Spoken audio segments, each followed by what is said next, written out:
Hi, I'm Ricardo for Don Ricardo Foods.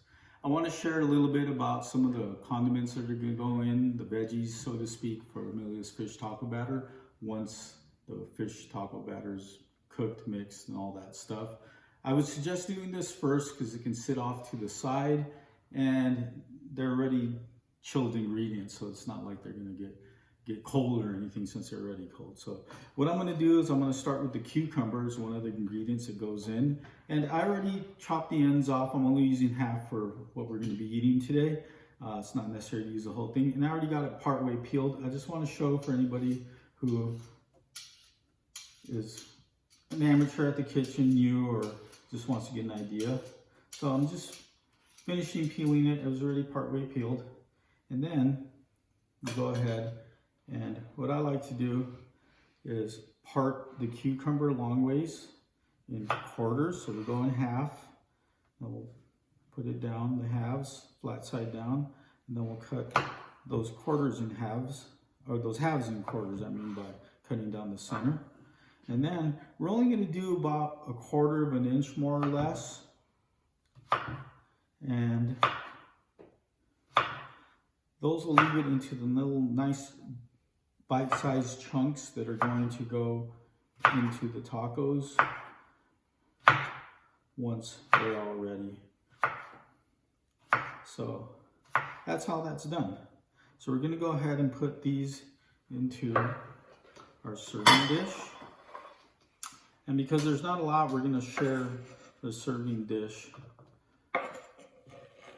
with the cucumbers and the serving dish with the limes, because they're all going to get mixed together at one point in the taco. And again, like anything, if there's a condiment or something you don't want in your taco, then you obviously just don't put it in. So I like to put everything in there. And then what we're going to do next is we're going to go ahead and part the cabbage. Now, you don't have to use cabbage if you don't like cabbage. You can use lettuce, but either way, it's the same idea. So we're going to go ahead and we're going to take some really thin slices off the end where the leaf ends, not where it connects to the root. And we're just going to take just a little bit of thin slice. I'm not going to do the whole amount that we're going to do. I'm just going to do just a little bit so you kind of get a picture of what we're doing, because if not, we'll be here a long time and I don't want to take a lot of your time. So this is the idea here. We're going to go ahead, and now that we've got those thin slices out, we're just going to chop some more. Okay, be careful with your fingers. You want to just chop into, just like the cucumber, about 1/4 inches apart.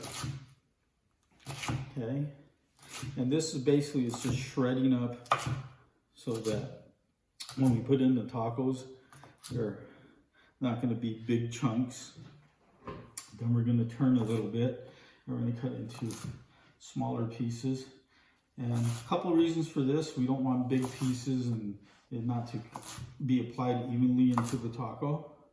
And also that if they are big long strands, sometimes if you bite into it and you pull the taco away from your mouth, you're pulling these strands and it just makes a big mess. So what we're going to do next, and I'm just going to give you an example of what we're going to do. I'm not going to do the entire thing again to save time. We're going to go ahead and put this into a strainer because we don't want any foodborne illnesses. We do want to wash this off after. And once it's in, we'll go ahead. I'll do the rest later. So again, this is just an example. We're going to go ahead and get some running water. We're going to put it and rinse it out in the running water. Then we're going to take it away, and then we're just going to shake it around a little bit. I'm going to wait a few seconds.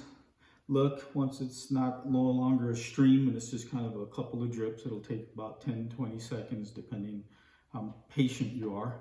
Then what we're going to do is we'll pour it into a paper napkin. Once you pour it into the paper napkin, then we'll go ahead and we'll fold that paper napkin over. And depending on the amount you're doing, you may want to double it up, have a longer piece, whatever it is, but this is just for an example. You'll fold it over and then you'll just kind of pat it. If you want, you can even fold it over and pat it the other way. We just want to get as much of that excess water off so it's not dripping as you're serving it. Then we'll go ahead and we'll pour that into your serving dish. and it'll be ready to add to your tacos once you're done with that. And last but not least, well, actually not last, we will be putting salsa in our tacos, but that's a very involved step to make salsa. If you make your own salsa, great. If not, you can just buy store-bought stuff, either in a bottle or whatever your favorite is. But again, we're not going to get into that part. But salsa is a very important part, especially if you're like me and like hot sauce. So anyway, I'm going to show you how to part a lime. This is the last step in this segment, and you may think that's silly to why are you going to show me how to part a lime. It's just that we want to cut it in 8 pieces. Simply that it's going to be so that they're individual slices per person, so that people may not want to be sharing. Some people have germophobia, so to speak, so we're just going to go ahead. We'll cut it in half, then we'll turn them upside down, then we'll cut them into quarters, thus making it into 8 pieces. And as I said before, we're going to go ahead and put it, and you can rinse these off, pre-rinse them outside, so again, we're not with foodborne illnesses. You put them in your serving tray next to your cucumbers. And that's pretty much it. Again, I'm not going to do a whole lot more because I want to save some time and just give you some tips on all of this. So thanks for visiting Don Ricardo Foods, watching this video. I hope these things are helpful tips, things that you're enjoying. If you stumbled across us on YouTube, please visit donricardofoods.com for lots of products, lots of information on cooking, grilling, frying, tips on cooking, ideas and such. And for those who visit donricardofoods.com, thank you for visiting. Thank you for your purchases. Bye.